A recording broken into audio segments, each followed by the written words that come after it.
Welcome to the Pulse with Peter B. I'm your host, Peter Biancamano. Let's get you to the pulse on everything you need to know. And we are here at the gorgeous A.J. Demarest Middle School Auditorium, located at 158 4th Street in the beautiful city of Hoboken, New Jersey. And we have a special guest looking gorgeous next to me, and that is the principal here, Mr. Ryan Sorafine. Thank you for coming on the show. Thank you. Thanks for having me. And how are you today? Doing great. Good. Thank you again. We're here to talk about the middle school athletics program. It is the first year that the middle school is doing this. You're in your third year here. How did this come about? So, as you said, it's my third year as the principal of Hoboken Middle School. My first year, there was a basketball program somewhat assembled, but it was kind of loosely based on our recreation department. And it wasn't quite, really giving the students what they needed. So Dr. Johnson and myself began speaking about a year ago over the summer, talking about how we can bring an athletics program to Hoboken Middle School. That is awesome. And we are going to interview Mr. Benway a little later on. He's the assistant athletic director here.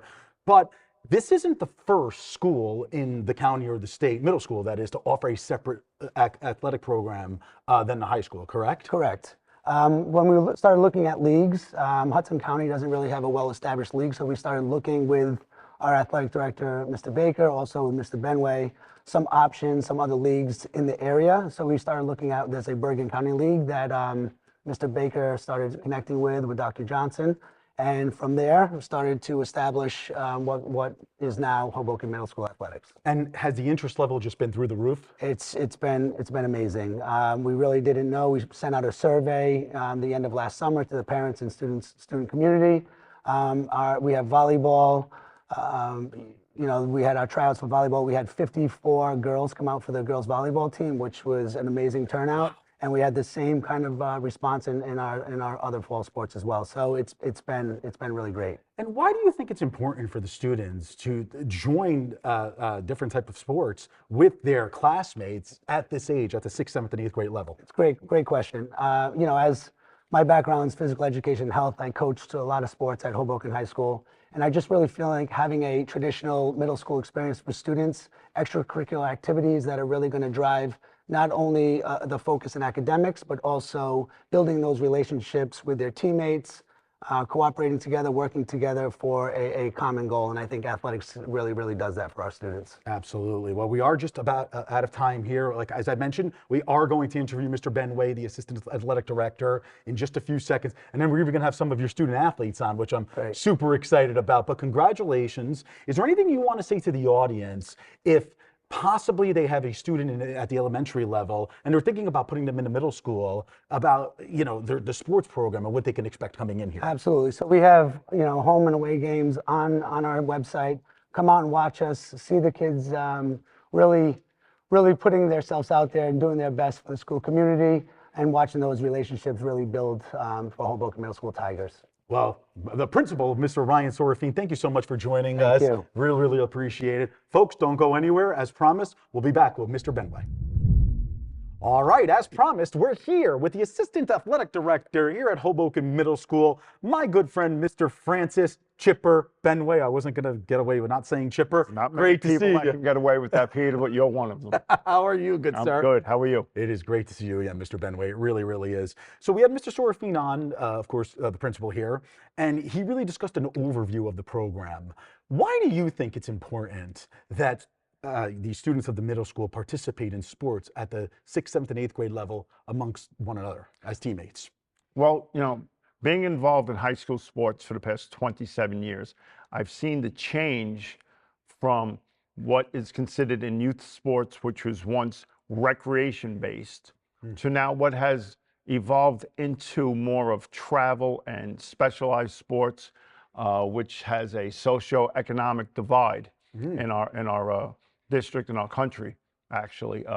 So the middle school component, especially here in the public school system, provides for a happy medium between those that can pay for private or club sports and those that are forced to pay rec.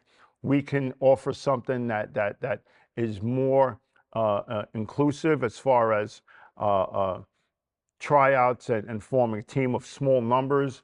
and participating with your friends in the school system that you've grown up in, with your friends that you've grown up in, that's still free of charge. That is phenomenal. And it's different from playing in rec sports, correct? Because this is based on the school that you're Yeah, in. once the school gets involved, we now can really hit home with the student athlete aspect of it. As far as recreation is concerned, a lot of that falls upon the parents to make sure the kid goes to school, to make sure the kid maintains his grades, things of that nature, where once the schools get involved, now the parents have some help. Through the principals and administration and guidance counselors, we can help to make sure that grades are being met, that attendance records are being met, that they get the full experience of what it means to be a student athlete. So then when the transition comes from middle school to high school, they're better prepared to meet the needs of colleges Very 4 good. years down the road. Absolutely. Now let's talk about some of the sports that are offered here at the middle school. Specifically, if I'm a middle school student, which I wish I was, it was a long time ago, Chip, Mr. Benway. Let's talk about these sports that are offered here and what students can expect. Okay, well, we in our first season, the fall season, we're able to have boys and girls soccer, Nice. girls volleyball, and cross-country track. And we're successful on many levels. First-year programs, we turned out an interest of 52 girls came out for the volleyball team, and we were able to get down to a more manageable number, but there was a high level of interest. Our girls soccer team, I believe, lost the first game of the year and then won the next 8 or 9 games to finish with a 9-1 record. Incredibly successful. Yeah, Your first year, yeah, right? and you'll meet one of those players later on as Jasmine comes on. She was extremely important, as all the girls were important. And those are the other things that formed, that they know they come to rely on each other and count on each other. The school pride was so evident when you come to the building and the kids have their jerseys on and their uniforms on, and the experience was through the roof. When we came downstairs for our home volleyball games, the gym was packed. Oh, that's awesome.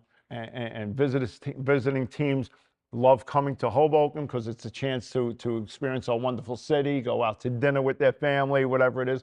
But yet they're going to learn that coming here to Hoboken is not an easy task. That is awesome. Well, we are out of time, Mr. Benway. Thank you so much. Congratulations on this endeavor that you've taken on. And as promised, we are going to have some of your student athletes, obviously they're students first and athletes second, come on and discuss their experiences. Thank you again. I really Thank you. I appreciate it. Absolutely.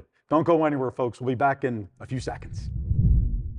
All right, as promised, we're here with 2 student athletes, both 8th graders here at the Hoboken Middle School, and that is Noah and Jasmine, 2 awesome soccer players. Guys, how are you, Noah? Doing well? Yeah, I'm doing good today. All right, well, I like that. You're doing better than me, apparently. Jasmine? Yeah, I'm fine. All right, I love that. Jasmine, we're going to start with you. Why don't you talk about your experience, as this is the first year that the athletic program was in existence here at the middle school? Well, this is my first year playing soccer, so No way. yeah. So, I mean, the athletic program is really great. Been playing basketball here since 6th grade. A lot of players came together. We, formed a team, and we won a lot, actually. Yeah, well, that's good, man. Listen, it's all about winning. No, of course not. It's all about being competitive and all of that good stuff. Noah, same question for you. This is the first year. I don't know if this is the first year you're playing soccer. I didn't think so. Okay. So what's the difference between where you were playing before? Because I'm sure you were playing in a rec league compared to now the middle school. Well, yeah, I mean, there was a lot of friendships made, good chemistry. I made a lot of friends during this year because of the school sports like soccer, like the bus rides there and back. It was just good memories, and I'll keep them forever with me. Wow, that is a great answer. Man, he wasn't even coached before this. But anyway, Jasmine, back to you. If you were to recommend to students watching at home who are maybe in the 6th grade, the 7th grade, and even in elementary school at the 5th and 4th grade levels of them thinking about coming to play sports in middle school, what would you tell them? Come to HMS. I mean, our program here is great. Like, there's a lot of good people. Like, you can inspire people too. Like, chemistry and stuff. It's a good bond, That is awesome. That is great. And Noah, how do you think, you're going to be in high school next year, can you believe it? Yeah. How do you think you playing sports here, even though it was only 1 year, prepares you for possibly playing sports in high school? you know, it made me like overcome like getting scared, you know. Like maybe like if I'm like have an opportunity, you know, I would always go to like different schools, you know, to play their sports because like it's, you know, you always get scared if you like play. Right. You know what I'm saying? Like you always get like some kind of like nerve, but you know, it'll give you like a good opportunity to like understand like the field and like how it works. Yeah. Well, that is awesome, guys. We are out of time. You guys are so great that the time just flew by. I appreciate it. Noah and Jasmine, good luck in high school next year, guys, and good luck the rest of your 8th grade year. Enjoy it. Thanks again. I really, really appreciate it. All right, folks, we will be right back.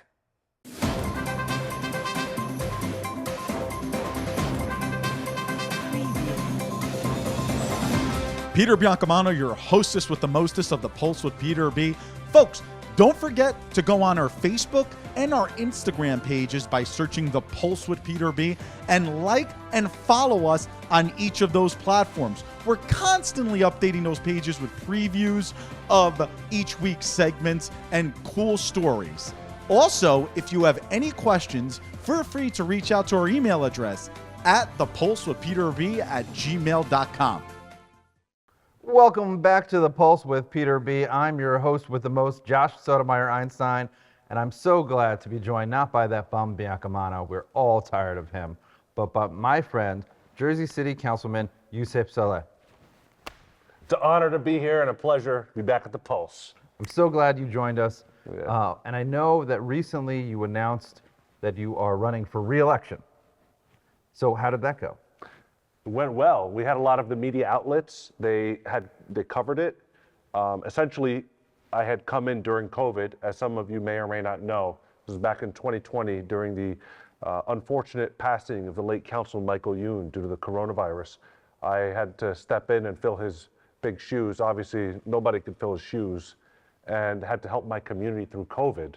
So I had about 2 years of helping people through COVID. We scheduled the testing, the vaccines, you know, helping out the businesses, redoing all of Central Avenue and redoing all of the parks. We had a lot of projects that have been firing. We've been firing on all pistons. So really, really busy these last 4 years. And so I'm excited to announce that I'm going to be running again. We're doing it again for 4 more years, baby. So what has been your most favorite, let's say, top 2 projects or accomplishments as a council person in Jersey City? Well, if you want to talk about infrastructure, you know, redoing all the parks, we redid Riverview Park during COVID, we redid Leonard Gordon Park, aka Mosquito Park, and we fixed up the ice rink and reopened the reservoir. Infrastructure-wise, we put in 150 plus speed humps. We put the RFBs, those are the flashing beacons, on many of the major intersections, stop signs on Summit Avenue and Irving Street. You know, these very high accident corridors, they essentially have become safer under my tenure. And when you talk about like Central Avenue, we put $4.5 million into that streetscape project. It just won the engineering equivalent of the Academy Awards. So this is a national prize, and we essentially got the best small project in the United States for the Central Avenue Streetscape project. We did it during COVID with all the supply chain issues, with all the businesses struggling. We had to go door to door, business to business to try and help them. Then when we talk about legislation, we passed right to counsel in Jersey City, and we also passed pay transparency. We were the first in the state to do it. And guess what? Governor Murphy just signed pay transparency yesterday, and now it's into law. So can you explain what pay transparency is and what the legislative accomplishment, right to counsel is, just for anyone out there in TV land and on the interwebs that doesn't know? Pay transparency is essentially saying, hey, employers, if you have a certain amount of employees, you have to tell us what the benefits are and what the salary range is for every job posting. So before, you know, Josh here would go on interviews, many interviews, maybe 4 or 5 rounds. And then when you get to the salary stage where you're negotiating, he'd be like, I want 100,000. And then the employer would say, Josh, I'm sorry, but we only pay 50,000. And you just like, it's such a Debbie Downer moment. So we're trying to stop that from happening where everyone, each party knows what the salary range is or what the hourly wage is before you apply for the job. So that's going to start in June 2025. And right to counsel, people that meet certain income requirements during this phase will be allowed access to a lawyer to essentially represent them if they're facing eviction. So this has been reduced evictions everywhere that right to counsel has been passed. And it's done through a development fee that Newark has, Boston has, other municipalities across the United States and in New Jersey has. So it's going to keep people in their homes. Now, what do you look forward to if the people of your ward elect you again? We're going to do If they it. send you back to the city municipal seat. If they send me back to Grove Street, 280 Grove Street, I anticipate we're going to go bigger and better than ever, like the Hess truck every year. You know, the holidays are coming around. huge. It's gonna be huge. Bigger and better. We're going to do legislation regarding AI. I'd like to introduce that on the local level where it wouldn't be used to discriminate against people. Also, if you saw what happened at Kroger's, AI was used to price discriminate against certain customers. So we'd like to stop any business that is thinking about doing that. It usually happens with the larger retailers, but we'd like to stop that from happening. I'd like to talk about blockchain, maybe for birth certificates, passports, death certificates, weddings, sort of incorporating that immutable record into the, what's it called, governance that we have, governance That's a structure. really, really cool idea. But going back to AI for a second, I'm against the Terminator machine. Yeah. So if anybody's not seen that franchise, you should look that up. But my question is will the AI have the right to counsel? We haven't crossed that bridge yet, but if they become sentient, then it might have, I don't know, you know? But I know we're joking here, but All joking aside, and I just couldn't help myself because I have a horrible sense of humor, as everyone that watches the show know and is aware of. What have been some of your favorite moments being on the city council so far? that's a great question. I think the favorite moment that I have is when it's not in public view, but it's when we help a resident with an issue. You know, I wanted to do maybe a greatest highlight reel. Essentially, you know, when we solve a problem, whether it's dealing with a slumlord or even getting someone's scooter back from that stole their scooter. Like, you know, my office literally went and retrieved a scooter that was stolen. And so we have those moments where we're just like, yes, those winnable moments. That's what keeps me going. It's not the ribbon cuttings that you see, because I can't post everything that we do because some of it is wild, but you know, those are the moments that I live for, is like when we help a resident, when we get them the anchor program right before the deadline. Like I, you know, submitted it and they're like, okay, we wanted to get the $1,500 back, and they're like a senior on low income. Also, if you're talking about public moments, opening the senior center was a big one for us. So that is like the Ritz-Carlton of senior centers. I mean, from that street that you said that won the Emmy of streets to this, metaphorically gold-plated senior center, I think I'm going to have to schlep over to Jersey City sometime. I mean, obviously, you know, put on some more gray hair and pretend I'm a senior citizen. So we have about a minute left. I want to give you the opportunity to tell the residents of Ward D why they should vote for you and how you see the future of Jersey City. I really appreciate the time to make this pitch. I'm Yousef Saleh. I have been your faithful servant for the last 4 years.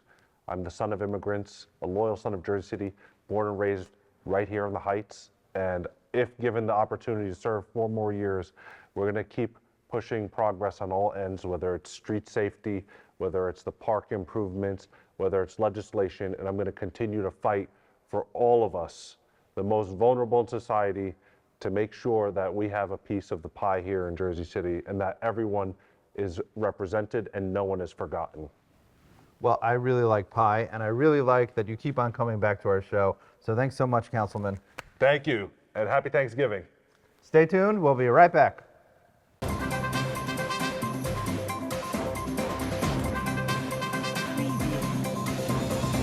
Peter Biancamano back with you. Don't forget to watch us on cable access every Sunday and Monday at 9 a.m. Optimum Channel 18, Fios Channel 46, and Comcast Channel 190. Also on Sunday mornings at 9:30 a.m., you can watch our show on our YouTube channel, and you can also binge watch all of our old shows. Who doesn't want to keep watching The Pulse with Peter B? We'll see you there. Welcome back to the Pulse of Peter B. Peter Biancamano back in the host chair, and thank God for that, because nobody wants to look or hear from Josh Sotomayor Einstein ever. But a person that we haven't heard from in a very, very long time is our pro wrestling insider, our good friend, Mr. Rob Tonnesen. Rob, welcome back to the show. It is a pleasure. How have you been? I have been great. I think it's been since June, if I'm not mistaken. It is. It is. In the words of Stain, it's been a while. Okay, it has been. First of all, before we dive into the topic at hand, let's talk about the shirts. Double J, take it from me. Okay, so you and I both being hockey fans, and you remember growing up on Don Cherry, I kind of wanted to do my own thing and just wear different wrestling shirts every time. So I was just like, this was in my in the wardrobe in the lineup, so might as well go. Still for do it. the Jeff Jarrett shirt. Exactly. Huh? Is he still wrestling these days? Absolutely is. In probably his late 50s. He's there, but he's still doing it great. He's doing it. He has not changed a single moveset, anything in 25 years, and it's still great. Well, or else he might throw out a hip or something like that, but that's a different story for a different time.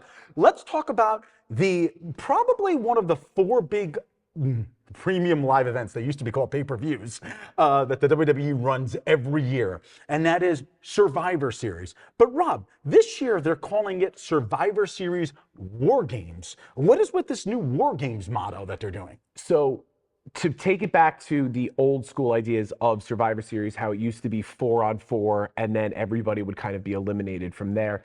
The idea of War Games comes from the NWA, WCW territory and years. So it is instead of one ring, it's two rings. Mm-hmm. Instead of everybody gets eliminated at once, it's one fall to a finish. And then it is also a kind of, think of Hell in a Cell, but two. Right. So they've run it for about the past, I want to say 4 years at the Survivor Series level, but they ran it in NXT well before that and through the pandemic years. Very, very interesting. And for the folks at home, Survivor Series War Games takes place this upcoming Saturday night, November the 30th, only on Peacock. Anyway, to the match card, correct? Yes. Let's talk about the men's, and from Vancouver, Canada, that is. So not even in this country, but different story for a different time. You leave Bret Hart's homeland alone. One of my favorite wrestlers of all time, correct? Let's talk about the men's War Games match first. You have the new bloodline versus the OG bloodline. So this has been building up. I think the WWE has been doing a phenomenal job of building up this storyline. However, is it already old before the War Games match? Every time they would do something I think would be, okay, we're kind of winding this down, they would gear it back up. The introduction of the ideas of the new bloodline with Jacob Fatu, Tama Tonga, and Tongaloa, who aren't even Samoan, but that's beyond the point. And just adding the new story, and then turning the idea of Roman being the bad guy going into WrestleMania earlier this year, now coming back as the good guy, reuniting the Usos, reuniting Sami Zayn. So it's taking what was the original bloodline when Roman Reigns was the champion of everything and looking at it from a different angle. I do enjoy how this is going. This one's going to take time, so you're looking at probably a match that's going to be anywhere between 45 minutes to a solid hour. Wow. That's why the match cards really are not great this year. So it's going to be interesting, especially because on the OG bloodline, there is as of taping, someone that has not been announced as their partner. It could be anyone from Seth Rollins. It could be anyone from Rollins, Cody Rhodes. God, even Dwayne could make an appearance because God knows Red 1 was terrible. So he needs to be relevant again, so put him back in a match. So very, very interesting. What's your prediction for that match? I still think that this got legs, so I'm going to go new bloodline, and I'm going to say, I'm really going to go out on a limb and say Jacob Fatu pins either Jimmy or whoever the TBA is. Right. And Rob, I grew up watching Survivor Series, obviously, and it is, the same type of rules, correct? When somebody gets pinned, it becomes no more. No. Okay. It's one in at a time. So it'll be I one-on-one, then see. 2-on-1, then 2-on-2, 3-on-2, 3-on-3, and so on and so forth, till all 5 are in. Then the first one to take a pin or submit, that's how it ends. Then it becomes elimination style. No. It's just one and that's it. One and done. Got it. Okay, I'm glad I asked, right? All right, now let's talk about the women's War Games match. Are there captains anymore now? When we were growing up watching wrestling, of course, there were captains on these teams, right? Because I see that Rhea Ripley is on one team, and that's your girl. Hi. The less said, the better. This is a family show. Exactly. So talk to me about the women's War Games match. Okay, so if you want to look at captains, okay, fine. Team Rhea. Let's just say that. Team Rhea is Rhea, Bianca Belair, Jade Cargill, Io Sky, and Naomi versus Team Liv Morgan, representing the 201. Raquel Rodriguez, she is from New Jersey. I didn't know she was from this area, though. Nia Jax, Tiffany Stratton, and Candice LeRae. Right. This is another one that also is going to be interesting because Nia Jax is going into this as the women's world heavyweight champion, and then you have Tiffany Stratton, who has the Money in the Bank briefcase. Wow. Could there be a interesting turn where on the same team? There's on the same team. Interesting. Where there's a cash in, maybe, and making that a little bit interesting. Once again, the War Games are meant really for the bad guys to get their comeuppance. So Rhea's probably going to win, Team Rhea, because of everything that's been going on with Rhea and Liv and Dominic Mysterio. Legitimately Dominic Mysterio, and I hate saying this, is the best heel in the company right now. Yeah, no, phenomenal. He's certainly built his way up from just Ray's son to... Also, women's War Games match, so happy Candice LeRae is getting a spotlight. She's just absolutely great. Yeah, okay, prediction. I said Team Rhea. Okay, just wanted to make sure. All right, let's talk about the main event, I guess. I would say the men's is going to be the men's War Games will be the main event. This will probably be the first one on. Okay, the championship match of the night, let's just say, which is the World Heavyweight Championship between, of course, Gunther, who's the champion, versus Damian Priest. Again, we speak a lot of matches that Gunther's involved in that is just big, meaty men. Big, meaty men bumping meat. There you go. I mean, is this type of match, is this the match that this is going to be? Yeah, 1000%. Right. 1000%. Gunther, I've been on this show before just singing his praises, how great I think he is and how great I think he has been from his days in the independents to today. Even Damian Priest has molded his body amazingly, and he's become a hell of a worker. Right. So this is going to be a fun match. It's going to be hard hitting. I still think Gunther wins because I never think he should lose. Right. All right. Well, Rob, we have about a little over a minute left in the segment. I do want to talk about any surprises that you think might happen at Survivor Series. We talk a lot about the Royal Rumble, surprise entrance, and things like that. Do you think, I know you kind of hinted at it in a women's War Games match, that there might be a Money in the Bank cash-in. Do you think there's any other surprises on the horizon? If Cody Rhodes has a title match at this pay-per-view, I would not be surprised if he loses it. I think his title reign has kind of fizzled out a little bit. CM Punk showing up, he hasn't been seen since Bad Blood in early October. That's really, and then like I said, probably Dwayne. Okay. All right. Well, Rob, you are invited back anytime, as you know. Well, I certainly hope I am invited to your Thanksgiving because I know for Thanksgiving I will not be watching Cooper Rush versus Tommy DeVito. Different story for a different time. We'll cover that in another segment. We only have 20 seconds. Our pro wrestling insider, Rob Tonnesen, great to see you again. And I probably won't see you before Thanksgiving, so happy Thanksgiving. Happy Thanksgiving, sir. Thank you. Absolutely. All right, folks, from A.J. Demarest Middle School, located at 158 4th Street in the beautiful city of Hoboken, New Jersey. Join us next week for The Pulse on everything you need to know. I'm Peter Biancavano. Have a great week, everybody.